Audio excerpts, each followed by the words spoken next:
صحیح روایت سے اس طرح سے ثابت نہیں ہوتا ہے کہ اللہ کے نبی صلی اللہ علیہ وسلم کا نام آنے پر انگوٹھا چومنا چاہیے، کسی بھی روایت سے ثابت نہیں ہوتا۔ انہوں نے یہ پوچھا کہ اذان میں جو حضور کے نام پر انگوٹھے چوم کے آنکھوں پہ لگائے جاتے ہیں، اس کی شرعی حیثیت کیا ہے؟ دیکھیے، سب سے پہلی بات تو ہماری کتب فقہ میں یہ بات موجود ہے کہ حضور علیہ السلام کا نام جب اذان اقامت میں لیا جائے تو انگوٹھے چوم کے اپنے آنکھوں سے لگائیں تو ایسا آدمی کبھی اندھا نہیں ہوگا۔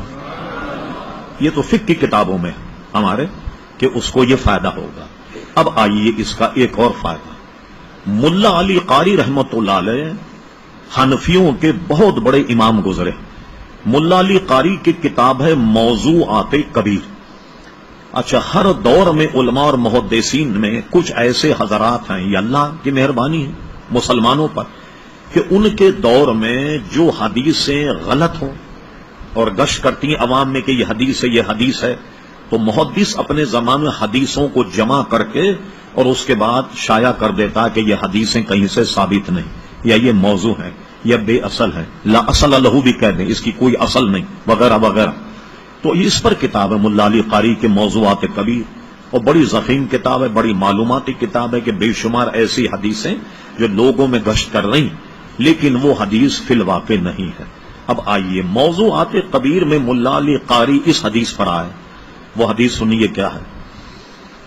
حضرت بلال رضی اللہ عنہ نے اذان کہی، حضرت صدیق اکبر نے انگوٹھے چومے اور آنکھوں سے لگایا اور یہ کہا صلی اللہ علیہ یا رسول اللہ۔ پھر دوبارہ جب یہی کلمات حضرت بلال نے کہے، حضرت صدیق اکبر نے اس طرح انگوٹھے چومے اور آنکھوں سے لگایا اور یہ کہا قرۃ عینی بک یا رسول اللہ اللہم متعنی بالسمع والبصر۔ یہ جب کیا تو حضور علیہ السلام نے فرمایا جو ایسا کرے جیسا ابو بکر صدیق نے کیا کل قیامت میں ہم اس کے شفیع ہوں گے، کل اس کے ہم شفیع ہوں گے، کوئی ایسا کرے۔ اب رہا یہ کہ اعتراض اپنی جگہ بات ہی ہے، تو ملا علی قاری اس کو موضوعات کبیر میں کیوں لائے؟ ملا علی قاری کے اس کو موضوعات کبیر میں لانے کی وجہ یہ ہے کہ اس حدیث کو بھی یہ کہا جاتا تھا کہ یہ غلط ہے، تو ملا علی قاری حدیث کو لکھ کر کہا کہ میں کہتا ہوں کہ جب یہ بات حضرت ابو بکر صدیق سے ثابت ہو گئی، اب کسی اور حوالے کی کیا ضرورت، کسی اور ثبوت کی کیا ضرورت؟ ایک بات، جو علمی حضرات ہیں یا علماء، وہ اس مسئلے پہ اعلی حضرت فاضل بریلوی رحمت اللہ علیہ کا منیر العین ایک پورا رسالہ، وہ اتنے دلائل و براہین سے ثابت کیا۔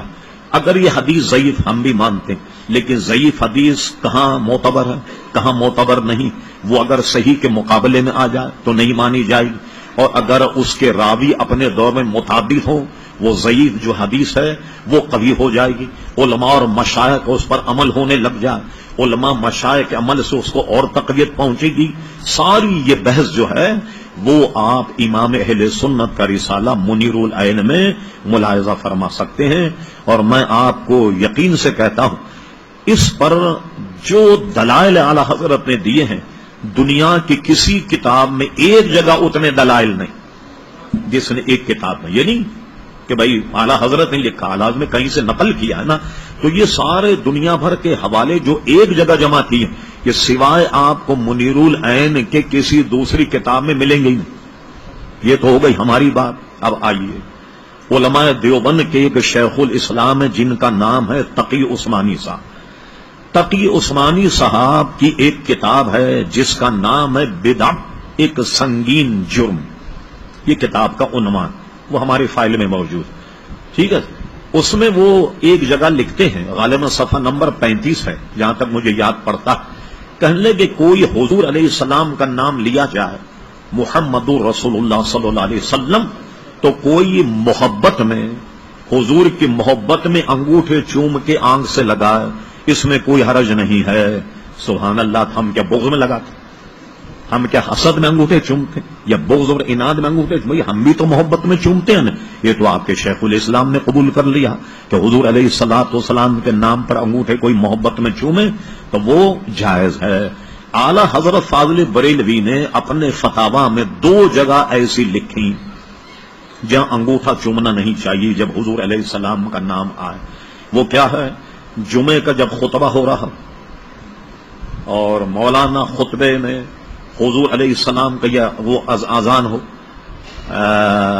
خطبے کی اذان، اس میں لفظ آتا ہے اشہد ان محمد رسول اللہ صلی اللہ علیہ وسلم، تو جمعے کی خطبے کی اذان میں نہیں چومے جائیں گے، اقامت میں چومے جائیں گے، جو پہلی اذان اس میں چومے جائیں گے، اور جمعے کی جو اذان ہے اس میں انگوٹھے نہیں چومے جائیں، اس لیے کہ اس میں ساکت رہنا ہی سنت سے ثابت ہے۔ ایک بات یہ، دوسرا یہ کہ جیسے کہیں قرآن خوانی ہو رہی، فاتحہ وغیرہ، عموماً جو فاتحہ میں سورت پڑھی جاتی تو اس میں ہمارے اکابر حضرات جو سورہ مختص کی ہیں ان میں کہ یہ بھی ہے ما کان محمد ابا احد من رجالکم ولکن رسول اللہ وخاتم النبی، یہاں بھی حضور کا نام آتا۔ اب یہاں بھی حضور کے نام پر انگوٹھے نہیں چومے جائیں گے۔ کیوں نہیں چومے جائیں گے؟ خود قرآن کی آیت وَإِذَا قُرِئَ الْقُرْآنُ فَاسْتَمِعُوا لَهُ وَأَنصِتُوا لَعَلَّكُمْ تُرْحَمُونَ، کہ جب قرآن پڑھا جائے اسے کان لگا کر کے سنو، خاموش رہو تاکہ تم رحم کیے جاؤ۔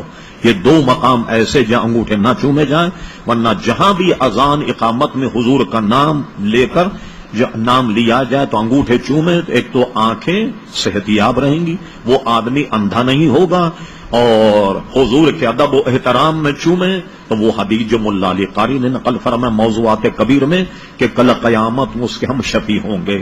آج ہم ذرا پڑھ لکھ لیے، ہمیں ایسا لگتا ہے کہ انگوٹھے چومنے میں ذرا آر آتی، ذرا ادھر ادھر دیکھتے ہیں سمجھتے ہیں کہ لوگ کیا کہیں گے، یہ کوئی 1400 برس پہلے کا مردہ اٹھ کے آج اس زمانے میں انگوٹھے چوم رہا۔ اللہ اپنے معمول کو برقرار رکھے۔ میں آپ سے دو چار باتیں اور کرتا ہوں، ٹائم کافی ہو گیا۔ اہل سنت کے علاوہ جتنے لوگ ہیں کبھی اپنے مسلک کو چھپاتے ہیں؟ مثلا میں کبھی ایسے دنیاوی کام ہوتے ہیں ہمارے، ڈی سی کے پاس ملنے کے لیے گیا، اس نے اپنا بریف کیس کھول کے رکھا ہوا، اور اس نے باضابطہ کھلے بریف کیس پر لکھا مولا علی مدد، تاکہ کوئی آن کر دیکھے تو سمجھ لے کہ اس کا تعلق کس سے ہے وغیرہ۔ اور عام حضور پر درود شریف پڑھنے میں شرماتے ہیں، انگوٹھے چومنے میں، اور بعض لوگ ایسے جو بالکل اڑے ہوئے ہیں۔ مثال کے طور پر کیا نام ہے، ہمارے ایک وزیر اعظم تھے، کیا نام تھا ان کا، بلوچستان سے جن کا تعلق تھا،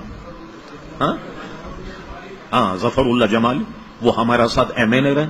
جب وزیر اعظم وہ بنے تو میں نے دیکھا وزیر اعظم بننے میں بھی جب اقامت ہوتی اسمبلی کی مسجد میں وہ انگوٹھے چومتے باضابطہ۔ تو میں نے ان سے کہا کہ دوسرے لوگ تو بہت شرماتے، جمالی صاحب، شاہ صاحب یہ تو ہمارے باپ دادا کا کام ہے، یہ ہم کیسے چھوڑیں گے جو ہمارے باپ دادا انہوں نے کیا۔ بات ایسی اللہ کے بندے جو کسی اونچی پوسٹ پر بھی پہنچ جائیں اپنی ان عادتوں کو نہیں چھوڑتے، یہ ہمارا شعار ہے، یہ سمبل ہے ہمارا کہ ہم کس مسلک کے ہیں، اور اس میں فوائد کتنے، فائدے کتنے آپ یہ دیکھیے۔ اس لیے آپ جہاں ہوں سرکار کے نام کو بوسا دیں، یہ سرکار کا احترام بھی ہے، ادب بھی ہے، آنکھوں کے لیے فائدہ مند بھی ہے، اور قیامت میں حضور کی شفاعت کا ضامن بھی ہے۔